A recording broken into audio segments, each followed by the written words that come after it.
Over time, something powerful begins to shift in those who've lived through enough seasons of life. They become less hurried, less anxious for results, and far more grounded in the rhythm of patience. This quiet strength doesn't arrive overnight.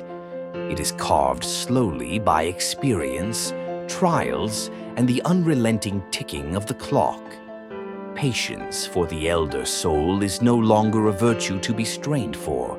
It becomes a natural part of how they move through the world. While the young chase moments, the old understand the value of letting moments come to them. They've waited for healing, for clarity, for forgiveness, and for love. And in that waiting, they've grown stronger, not weaker. They've discovered that not everything can be forced, and that sometimes the most meaningful changes occur in silence, not in urgency. This patience isn't passive, it's deeply active. It takes restraint not to react, not to speak too soon, not to rush toward conclusions. The older generation knows this well.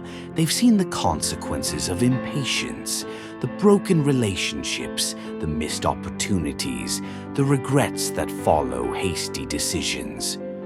Over the years, they've learned to breathe before responding, to wait before deciding, and to listen not just with ears, but with intention. Patience allows room for others to grow, for wounds to mend, for time to reveal what it needs to. It's not about doing nothing. It's about trusting the process. And that trust, it's hard-earned. In the presence of elders who've cultivated this gift, you'll notice something else. A calm, a steadiness, an absence of frantic energy. They no longer feel the need to fill every silence or win every argument. They've made peace with the unknown. Where younger hearts may see delays as obstacles, the wise see them as opportunities to reflect, to adjust, to prepare. They don't race life anymore, they walk beside it, because they've come to realize that everything unfolds in its own time, and that time itself can be the greatest teacher of all.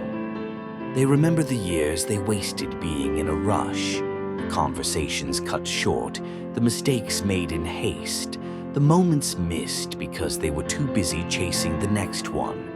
And with that memory comes perspective, a softened view of life, an appreciation for what cannot be hurried, the blooming of a flower, the growth of a child, the mending of a broken heart.